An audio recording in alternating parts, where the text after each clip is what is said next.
"திதியை பிடித்தால் விதியை வெல்லலாம், விதியை பிடித்தால் நிதியை வெல்லலாம்" அப்படின்னு சொல்லி கிட்டத்தட்ட லாஸ்ட் ஒரு 2 to 3 இயர்ஸ் பேக் வந்து ஒரு வீடியோ ஒண்ணு குடுத்திருந்தேன். அதாவது உங்களோட பர்த் டீட்டெயில்ஸ் வச்சு உங்களுக்கான திதி தேவதை என்ன அப்படின்னு பார்த்து, அதோட மந்திரத்த தினமும் சொல்லி, அந்த தேவதையை நீங்க வழிபட்டு வரும்போது உங்களோட வாழ்க்கையே மாறிடும். உங்க கர்ம வினைகள் டோட்டலா வந்து சேஞ்ச் ஆகி உங்களோட வாழ்க்கையில நல்ல ஒரு முன்னேற்றம் அடைய முடியும் அப்படிங்கிறத பத்தி ஒரு வீடியோ குடுத்திருந்தேன். கிட்டத்தட்ட ஒரு 7000, 8000 பேருக்கு மேல இதுவரைக்கும் அந்த திதி தேவதை மந்திரம் வாங்கி பயனடைஞ்சிருக்காங்கன்னு சொல்லலாம். ஸோ அந்த ஸ்தலத்துல தான் இன்னைக்கு நான் உட்காந்து பேசிட்டு இருக்கேன். ஸ்தலம் எங்க இருக்கு அப்படின்னு சொல்லி பார்த்தீங்கன்னா, பேரளம் ரயில்வே ஸ்டேஷன்ல இருந்து கிட்டத்தட்ட 1.4 கிலோமீட்டர்ல திருமயிற்று லலிதாம்பிகையோட ஸ்தலம் வந்து அமைஞ்சிருக்கு. இந்த ஸ்தலத்தோட சிறப்பு என்ன அப்படின்னா, ஏகப்பட்ட சிறப்புகள் இருக்கு. அதுல சில விஷயங்கள் நான் சொல்றேன்.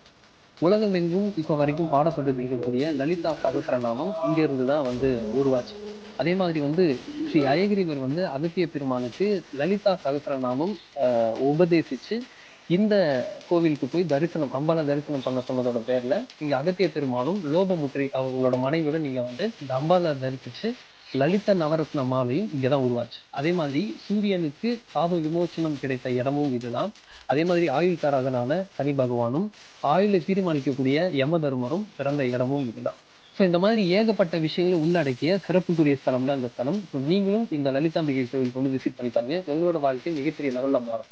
ஸோ நான் சொன்ன இந்த திதி தேவதை வழிபாடும் உங்களோட வாழ்க்கையில கடைபிடிச்சு பாருங்க.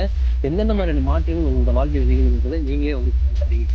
ஸோ இந்த திதி தேவதையை பத்தி நீங்க தெரிஞ்சுக்கணும் அப்படின்னா டிஸ்கிரிப்ஷனில் ஃபர்ஸ்ட் கமெண்ட்லயும் லிங்க் கொடுத்துருக்கேன். அந்த ஆஃபீஸ் நம்பரும் கொடுத்துருக்கேன். கான்டாக்ட் பண்ணி நீங்க வாங்க.